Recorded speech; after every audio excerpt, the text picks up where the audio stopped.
It's the most famous wine in the world.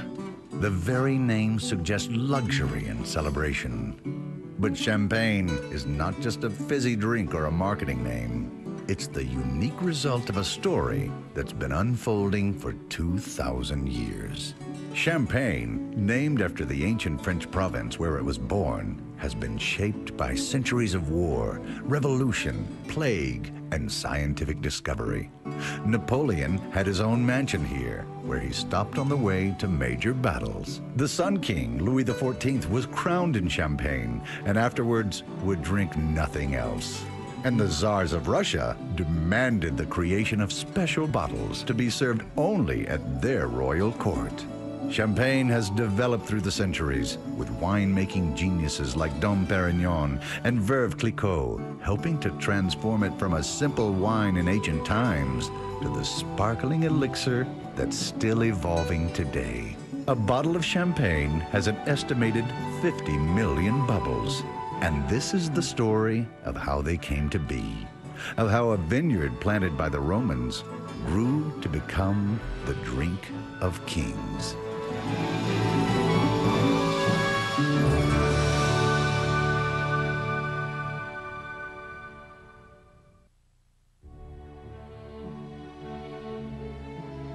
Although the word champagne has come to mean all sorts of things in everyday language, it's a very real place. A French province less than 2 hours' drive from Paris, where champagne was created.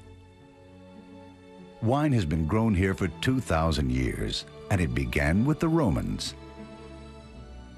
After Julius Caesar conquered this region around 50 BC, the Romans settled it and called it Campagna, meaning open landscape. One of the first things they did was to plant vines. The Roman wine in Champagne was not sparkling. That would take many more centuries to develop. But the region's wine was prized even then for its freshness, and there's a good geological reason. Champagne's vineyards sit on a huge bed of chalk that's up to 1,000 feet deep. It's the same chalk seam that rises up in England as the White Cliffs of Dover. The chalky soil gives the Champagne grapes a special minerally taste. And there are other advantages. It reflects sunlight, giving the vines more warmth, and it also acts as a reservoir. Chalk is very spongious. It absorbs rain, it absorbs water, and even during the driest months of summer, the roots will find water in the middle of that big sponge. Chalk has played another major role in Champagne's history. The Romans dug deep into the chalk seam to remove chalk blocks for building the city of Rheims directly above. Les Romains décidaient de creuser. The Romans decided to dig these holes to extract the chalk to build the town above. Once they were too deep to be able to raise the chalk, they would begin on another pit to get the chalk they needed.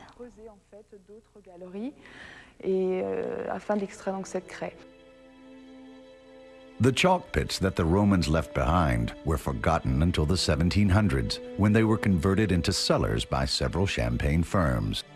Since then, the chalk galleries have been expanded to run for more than 100 miles, forming an underground city of their own. They contain a treasure trove of more than 1 billion bottles. And because they're 100 feet below the surface, the chalk cellars make a perfect home for the wine, allowing it to mature at a constant temperature of 55 degrees Fahrenheit. There's no noise, there's no light. The wine is in perfect condition here to mature and age very well. Knowing that here we keep our wines for 6 to 10 years before release, they need to really stay in the perfect place to do that. Some believe that these chalk cellars were once used by the early Christians to hide from persecution, like the catacombs in Rome. Certainly, these cellars have provided refuge throughout history, right up to modern times. Since the Romans, Champagne has been invaded more than 30 times because it sits right in the middle of Europe on the road between Paris and Germany. So our region is a crossing point. This is why so many battles took place here, because it was an extraordinary strategic point. When the Roman Empire eventually fell, it was a German tribe, the Franks, who occupied Champagne province and gave their name to France. It was in Champagne that the king of the Franks, Clovis, was converted to Christianity, on the very spot where Reims Cathedral now stands. Because of that, Reims became the coronation city of France, with French kings coming to the cathedral right up to 1825. It was in this cathedral in the 15th century that Joan of Arc defied the occupying English army by bringing France's Charles VII here to be crowned. The English answer was to burn her at the stake as a witch. Every year in Champagne, the bravery that Joan of Arc showed is celebrated on the streets outside Reims Cathedral. When France's kings were crowned in Champagne, there were always huge feasts for the visiting dignitaries, including the other kings of Europe. Champagne's wines flowed freely, and their fame spread. And the kings, of course, wanted to take this wine with them, so it didn't really remain only in the town, in Reims, but really went everywhere in the world, in fact, not simply in France, but it was exported.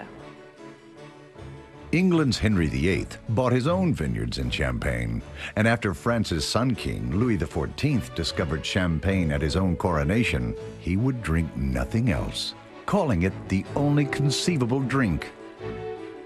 By the 1500s, Champagne was already known as the standard drink of kings and princes. Champagne became a wealthy province, and some of its noblemen were keen to display their fortunes. The Château de Louvois, renovated several times over the centuries, was once owned by Louis XIV's defense minister, Michel Letellier.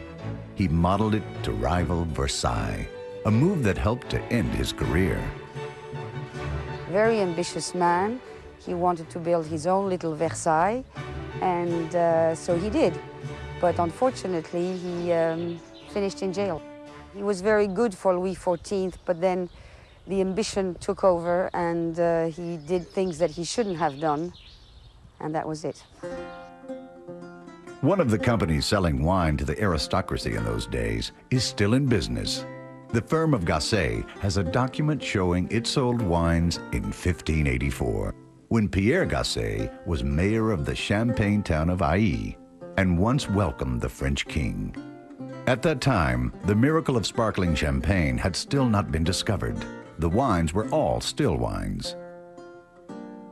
Well, of course, today everybody knows champagne as it is, with its bubbles, and it's kind of a very nice golden color. But at the time, you have to realize that, in fact, it was partly cloudy, like the table wine you have here. The wine was fruity with a lot of acid, just the thing for the spicy food of those days. Keeping the meat, especially, was very difficult. So they were using a lot of spices into the food. So they needed very strong wines just to make sure that it would support the meat and the other ingredients. Although ancient Champagne was a tranquil wine, it always had a slight tendency to sparkle, and no one knew why. The reason, as scientists discovered centuries later, is that the region's early winters put the wine into a kind of hibernation. Wine is made when yeast eat the sugar in the grape juice and create two byproducts, alcohol and carbonic gas. During this bubbling fermentation, whether in ancient vats or today's modern tanks, the gas usually escapes into the air. But in ancient times, before modern technology, Champagne's early winters often put the yeast to sleep before they'd finished.